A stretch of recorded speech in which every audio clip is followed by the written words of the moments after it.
Balik lagi ke YouTube please. Yuk kita mulai nonton aja. Jangan lupa subscribe.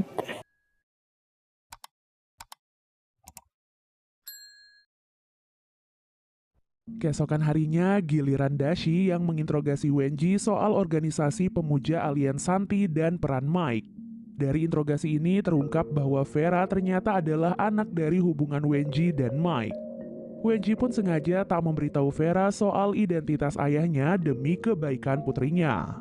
Lebih jauh lagi, Wenji menyatakan bahwa ia sengaja mengontak Santi pada tahun 70-an dan membiarkan mereka datang ke bumi. Alasannya, Wenji merasa Santi bisa mengatasi permasalahan rumit umat manusia saat ras alien ini menguasai bumi nantinya. Di akhir interogasi ini, Wenji menegaskan bahwa kepolisian berhasil menangkapnya karena Santi membiarkan hal ini terjadi. Selesai menginterogasi Wenji, Dashi akhirnya melapor kepada Wade. Di sini, Dashi mencurigai bahwa Mike kini bisa berkomunikasi dengan Santi secara instan berkat teknologi yang ada di kapal tanker Mike. Dashi juga meyakini bahwa selama ini Mike merekam setiap komunikasinya dengan Santi. Karena hal itu, Dashi mempunyai ide untuk merebut rekaman komunikasi Mike di kapal tanker untuk mempelajari Santi lebih jauh. Setuju dengan ide Dashi, Wade akhirnya menghampiri sebuah pangkalan angkatan laut. Wade akhirnya memilih pacar Jin yang bernama Raj yang juga merupakan perwira angkatan laut sebagai komandan misi rahasia tersebut. Dan misi rahasia ini adalah merebut rekaman komunikasi Mike di kapal tankernya dengan cara yang efisien. Demi melancarkan misi rahasia ini, Dashi berusaha meyakinkan Aogi agar mau kembali mengaktifkan proyek sains nanofiber miliknya. Tak ingin Santi semakin merajalela, Aogi akhirnya mengaktifkan proyek nanofiber miliknya dengan perasaan takut, karena ia mengira akan melihat penampakan hitung mundur lagi. Namun setelah proyek ini diaktifkan, Aogi justru tidak melihat penampakan hitung mundur. Alhasil, Aogi pun merasa lega mengingat hitung mundur ini seperti pertanda kematian baginya. Setelah itu, Raj melaksanakan perintah Wade untuk merakit senjata berbasis teknologi nanofiber ciptaan Aogi. Singkat cerita, kru Raj akhirnya berhasil merakit dan memasang senjata nanofiber ini di jalur perairan yang segera dilewati oleh kapal tanker milik Mike. Guna memantau kondisi di lapangan, Wade memerintahkan kru Raj untuk memasang kamera pengintai di area yang akan dilewati oleh kapal Mike. Tak lama berselang, kapal Mike mulai terkena efek senjata nanofiber.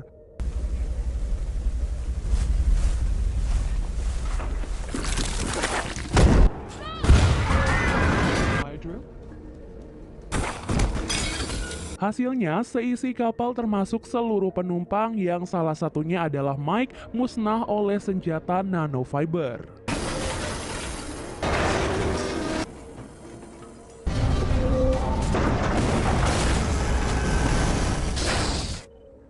Sebagai otak misi rahasia, Wade mengucapkan selamat kepada Aogi karena teknologi nanofiber ciptaannya menjadi kunci keberhasilan misi. Namun, Aogi justru merasa terpukul karena ia tak menyangka teknologi ciptaannya bisa diubah menjadi senjata pemusnah massal. Setelah kapal berhasil dihancurkan, kru misi rahasia akhirnya berhasil menemukan media penyimpanan data milik Mike. Begitu mendapatkan media penyimpanan data ini, sejumlah ahli IT mulai beraksi untuk memecahkan enkripsi yang melindungi data. Namun mereka semua tidak ada yang berhasil karena enkripsi ini ternyata mengusung teknologi Santi yang super duper canggih.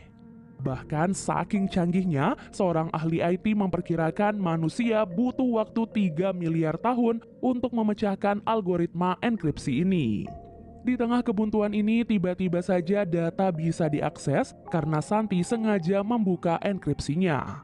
Lantas saat melakukan pemeriksaan data, ahli IT bukan hanya menemukan file rekaman percakapan Mike dan Santi, tetapi juga menemukan file berukuran 100 juta gigabyte bernama Sophon yang tak bisa dibuka. Mengingat Sophon adalah istilah yang berhubungan dengan dimensi fisik, Wade akhirnya menggandeng Jin untuk menyelidiki apa sebenarnya Sophon.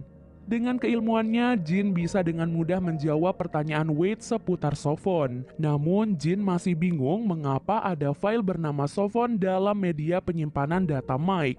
Demi memecahkan teka-teki ini, Jin akhirnya mengajak Wade bermain permainan ciptaan Santi. Lantas saat masuk ke dalam dunia permainan ini, Jin dan Wade disambut oleh sang pemandu permainan biasanya yang ternyata adalah alien Santi yang berkamuflase.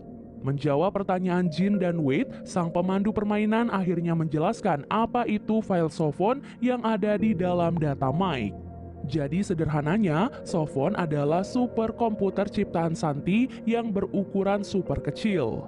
Namun di sisi lain, Sofon bisa berubah menjadi sangat amat besar sampai bisa menutupi langit di bumi. Nah, ternyata Sofon selama ini diletakkan oleh Santi di dalam dimensi tersembunyi yang tidak terlihat oleh manusia. Sofon pun memiliki berbagai fungsi mencengangkan, mulai dari menjadi alat Santi untuk memata-matai seluruh dunia, sampai menjadi alat Santi untuk memanipulasi apa yang dilihat dan didengar oleh manusia. Nah, manipulasi Sofon inilah yang menghasilkan penampakan hitung mundur yang dilihat oleh para ilmuwan incaran Santi. Dan usut punya usut, Santi menghabisi para ilmuwan incarannya agar dalam waktu jangka panjang umat manusia menjadi tidak berilmu, sehingga mereka mudah ditaklukkan oleh Santi saat ras alien ini mencapai bumi 400 tahun lagi. Begitu mengetahui rahasia Sofon, Jin dan Wade langsung ketakutan dan berhenti mengakses permainan Santi. Tak lama berselang, Sofon pun menampakkan wujud raksasanya dan menyebarkan pesan untuk mengintimidasi umat manusia di seluruh dunia. Pasca Sofon menampakkan wujud aslinya di langit bumi dan menyebut manusia sebagai serangga, dunia akhirnya mengetahui bahwa Santi akan datang ke bumi untuk menjadi penguasa baru.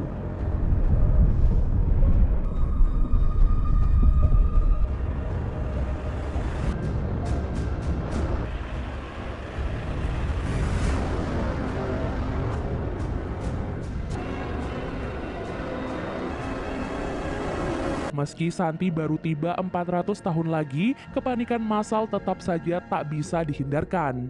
Akhirnya terjadilah kericuhan, aksi bunuh diri, hingga terbentuknya sejumlah kelompok baru pemuja Santi di berbagai penjuru dunia. Sejumlah negara pun akhirnya menggunakan kekuatan militer mereka untuk meredam kekacauan besar ini. Di waktu bersamaan, Dashi mempertemukan Jin dengan Wenji yang sampai sekarang masih menjadi tahanan. Di sini Wenji terlihat murung karena Santi telah mengakhiri persekutuannya dengan organisasi Wenji sejak ras alien ini mengetahui bahwa umat manusia memiliki sifat pembohong. Wenji pun semakin stres karena organisasi pemuja Santi pimpinannya telah dibubarkan oleh kepolisian. Lantas di awal pertemuan, Jin langsung menanyai Wenji soal kenapa Santi membunuh Vera dan juga Jack. Namun Wenji berusaha mengalihkan topik pembicaraan sambil mempertahankan keyakinannya bahwa kehadiran Santi di bumi akan berdampak baik bagi dunia manusia. Jin pun akhirnya pergi dengan perasaan kesal setelah ia merasa Wenji adalah seorang pengkhianat. Sementara itu, Wade mendirikan sebuah organisasi anti-Santi yang beranggotakan para ilmuwan hebat di dunia. Karena masih ada waktu 400 tahun sebelum Santi mencapai bumi, Wade menyatakan bahwa misi utama organisasinya saat ini adalah mengintai Santi. Dengan pengintaian ini, Wade berharap organisasi ini bisa menemukan kelemahan Santi, sehingga kelemahan ini nanti bisa dimanfaatkan untuk mengalahkan para alien Santi. Demi melancarkan misi pengintaian ini, Wade merekrut Jin untuk menciptakan alat khusus yang bisa mengintai Santi saat mereka masih dalam perjalanan menuju bumi. Dengan kata lain, misi pengintaian Santi ini akan berlangsung di ruang angkasa. Keesokan harinya, Jin menemui para ilmuwan organisasi Wade untuk menjelaskan idenya soal cara kerja alat pengintai Santi. Secara garis besar, Jin menyatakan bahwa proses penggunaan alat pengintai ini harus dilengkapi dengan pesawat antariksa dan juga bom nuklir. Meski ide Jin memiliki rasio kegagalan yang tinggi, namun Wade menyetujui ide ini karena menyimpan potensi. Selanjutnya, Jin menemui Augie untuk berdiskusi soal pembuatan alat pengintai Santi. Di sini, Jin menyatakan bahwa alat pengintai ini hanya bisa diciptakan dengan teknologi nanofiber temuan Aogi, sehingga Jin meminta Aogi untuk bergabung dengan organisasi Wade. Namun Aogi malah menolak keras, karena ia masih trauma melihat teknologi nanofiber miliknya telah diubah oleh Wade menjadi senjata pemusnah massal yang membunuh ribuan orang di kapal tanker Mike. Demi menyembuhkan rasa trauma ini, Aogi pun berlibur di rumah Will yang merupakan sahabat Aogi dan juga Jin. Selama masa liburan ini, Aogi sangat menikmati waktunya bersama Will yang kini hidupnya tak lama lagi karena mengidap kanker. Lalu dalam satu kesempatan, Will menasihati Aogi bahwa saat ini Jin sebenarnya sangat membutuhkan bantuan Aogi. Karena Will bisa menyampaikan nasihatnya dengan menyentuh dan rasional, Aogi menjadi bisa mengesampingkan egonya dan akhirnya berubah pikiran. Beberapa waktu kemudian, Aogi akhirnya bergabung dengan organisasi Wade agar ia bisa membantu Jin menciptakan alat pengintai Santi. Pada suatu malam, Will dan Soul terlihat asyik berbincang sambil menatap bintang. Will menunjuk salah satu bintang yang paling bersinar dan menyebut bahwa itu adalah DX3906. Dari pembicaraan mereka, diketahui bahwa Will baru saja menghabiskan 19,5 juta untuk membeli bintang itu sebagai hadiah untuk Jin. Sebagai informasi, Will memang sudah lama mencintai Jin diam-diam. Hanya saja karena Jin telah memiliki pacar, jadi ia pun menyembunyikan perasaannya itu. Bahkan ia meminta Soul untuk tidak memberitahu Jin soal bintang yang telah ia beli. Setelah mengatakan hal itu, Will tiba-tiba jatuh pingsan. Sebagai pengingat, Will saat ini sedang sekarat karena sakit kanker yang ia derita telah menyebar ke seluruh tubuhnya. Keesokan harinya, Jin langsung menghubungi Will untuk menanyakan keadaannya. Lagi-lagi Will bersikap seolah-olah baik-baik saja karena ia memang tak ingin Jin khawatir atau kasihan kepadanya. Setelah itu, Jin dan Raj membuka sebuah paket berisi sertifikat pembelian bintang atas nama Jin. Namun di sana tidak tertulis siapa pengirimnya, dan Jin tidak pernah menduga bahwa bintang itu dibeli oleh Will.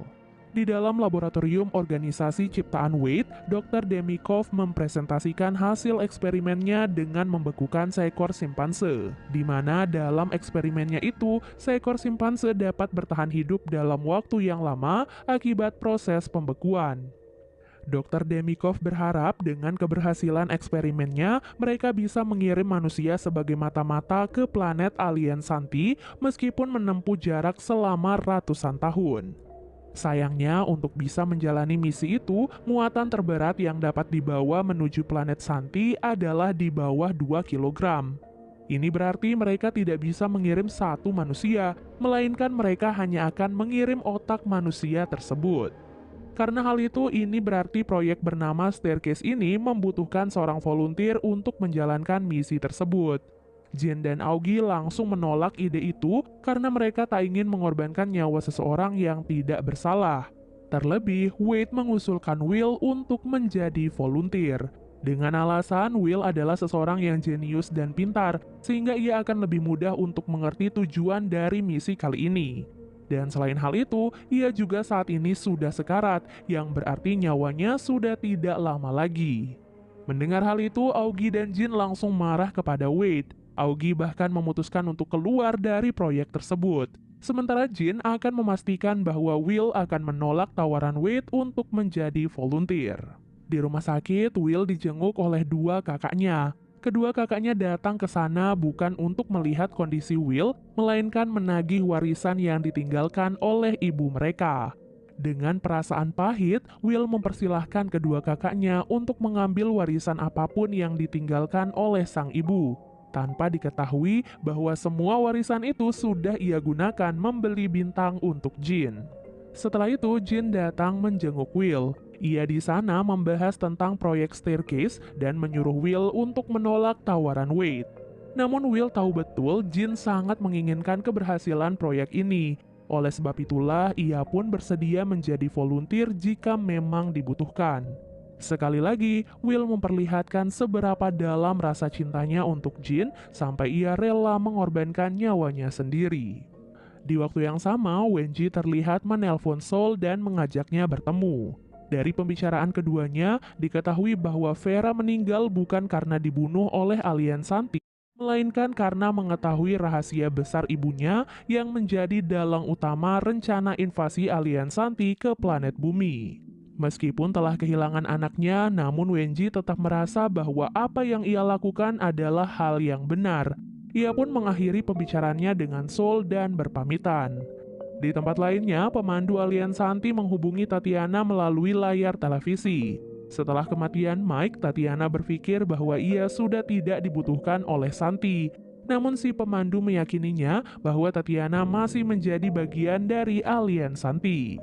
Singkat cerita, hari persetujuan Will sebagai volunteer akhirnya tiba. Sebelum menyetujui proyek itu, Will ditemani oleh Soul sebagai salam perpisahan. Tepat di hari itu juga, Jin baru mengetahui fakta bahwa Will adalah orang yang memberikan bintang untuknya. Kenyataan itu pun menyadarkan Jin seberapa besar rasa cinta Will kepadanya yang selama ini ia anggap hanya sebatas cinta kepada sahabat. Namun sayang, saat Jin baru menyadari hal itu, semuanya sudah terlambat. Will telah menjalani operasi dan otaknya sudah dikeluarkan. Sebuah kenyataan yang sangat pahit karena hingga di sisa akhir hidupnya, Will tidak mendapatkan balasan cinta dari wanita yang ia cintai. Di lain pihak, Wenji ternyata pergi ke Beijing, tepatnya di tempat proyek rahasia milik pemerintah dahulu.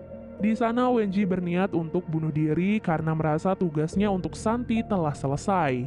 Sebelum bunuh diri, ia sempat ditemui oleh Tatiana dan mengobrol bersama sambil menatap matahari terbenam untuk yang terakhir kalinya. Keesokan harinya kita pun diperlihatkan pada Soul yang sedang bersama dengan teman wanitanya yang bernama Nora. Saat sedang menunggu mobil jemputan, Soul tidak sengaja ditabrak oleh seorang anak yang sedang menaiki skuter. Lalu dengan cepat 3 mobil hilang kendali dan menabrak Nora hingga tewas. Soul kemudian diinterogasi oleh Dashi setelah kecelakaan tersebut. Di sana, Dashi memberitahu Soul bahwa Wenji telah meninggal dunia dan Soul menjadi orang terakhir yang Wenji temui. Secara mengejutkan, Dashi juga mengatakan bahwa 3 mobil sebelumnya telah diretas oleh seseorang dan sepertinya mengincar nyawa Soul. Hanya saja Soul terselamatkan oleh anak yang menabraknya hingga Nora yang menjadi korban. Soul kebingungan perihal siapa yang ingin membunuhnya karena ia merasa tidak memiliki musuh. Namun Dashi berpendapat bahwa hal ini ada hubungannya dengan pertemuan terakhir Soul dan Wenji, serta kemungkinan besar pelakunya adalah alien Santi. Karena hal itu, Dashi pun menyuruh Soul untuk memakai jaket anti peluru untuk berjaga-jaga dari serangan alien Santi. Setelahnya, Soul dijaga dengan sangat ketat dan dibawa menggunakan pesawat menuju ke sebuah tempat. Di sana ia pun disambut oleh seseorang bernama Sebastian Ken yang akan menjadi pemandunya. Ternyata Soul dibawa ke kantor PBB untuk menghadiri sebuah rapat penting. Tanpa mengerti apa yang sedang terjadi, di hadapan orang-orang penting dari seluruh dunia, seorang wanita mengumumkan tentang proyek Wallphaser, sebuah proyek yang diciptakan untuk menghadapi alien Santi. Dan terpilihlah 3 orang yang akan merumuskan dan mengarahkan rencana strategis untuk keberhasilan proyek tersebut. Di antaranya adalah Jenderal Ho, Profesor Leila Arich, dan orang yang terakhir adalah Soul. Soul tentu saja bingung atas keputusan yang sangat tiba-tiba ini. Ia heran mengapa seorang ilmuwan baru seperti dirinya terpilih untuk sebuah misi besar, ditambah lagi 2 orang yang terpilih lainnya adalah orang-orang yang luar biasa. Karena hal itu, Soul pun menolak posisi Wallphaser dan hanya ingin menjadi orang biasa. Soul kemudian hendak keluar untuk mencari udara segar. Di luar, Dashi langsung mencegatnya dan berkata bahwa ia akan ikut untuk mengawal Soul. Namun karena merasa tidak nyaman, Soul pun menolak hal itu dan pergi seorang diri. Secara mengejutkan, di luar ia tiba-tiba ditembak oleh orang asing dan langsung tidak sadarkan diri. Untung saja Soul tidak mengalami luka yang parah karena ia memakai jaket anti peluru. Sekali lagi, apa yang terjadi pada Soul memperkuat dugaan Wade dan Dashi bahwa ada sesuatu dari Soul yang membuat Santi berniat membunuhnya. Oleh sebab itulah, mereka pun harus menjaga Soul apapun yang terjadi. Di waktu yang sama, Wade dan beberapa ilmuwan termasuk Jin berangkat ke tempat pelepasan roket yang akan membawa otak Will ke antariksa. Di atas pesawat, Jin berdebat dengan Raj di mana hubungan mereka sepertinya merenggang karena fakta tentang Will. Singkat cerita, proyek Staircase akhirnya dimulai. Semua orang bersiap-siap memulai misi itu dengan perasaan yang tegang. Begitu roketnya telah lepas landas, Soul pun datang untuk menyaksikan proyek itu secara langsung. Selagi menunggu di tengah proyek, Soul dan Jin sempat berbincang sebentar. Setelah itu, Soul mencoba menghubungi Augie yang ternyata sekarang berada di Meksiko. Sampai 3 tahap booster dan ledakan nuklir semuanya masih berjalan sesuai rencana. Namun sayang saat di tahap berikutnya terjadi satu anomali sehingga roketnya pun keluar dari lintasan dan dapat dipastikan bahwa proyek Staircase dinyatakan telah gagal.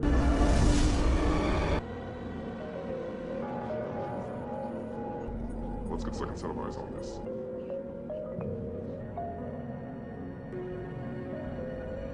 Hal itu pun menjadi pukulan keras untuk para ilmuwan yang terlibat, terutama Jin dan juga Soul. Roket yang membawa otak Will kini terbang jauh ke antariksa dan diperkirakan akan terbang selama ratusan tahun. Setelah proyek itu, Wade pergi menggunakan pesawat. Di atas pesawat, si wanita pemandu alien Santi menyapa Wade karena kegagalan proyek Staircase. Ia pun mengatakan bahwa ia akan selalu mengawasi Wade hingga hari kematiannya tiba. Sementara itu, Jin dan Soul masih berduka atas kehilangan Will.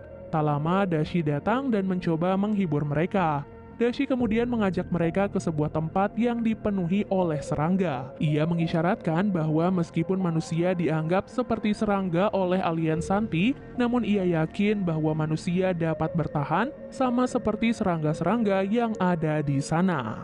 Dan series Three Body Problem akhirnya selesai.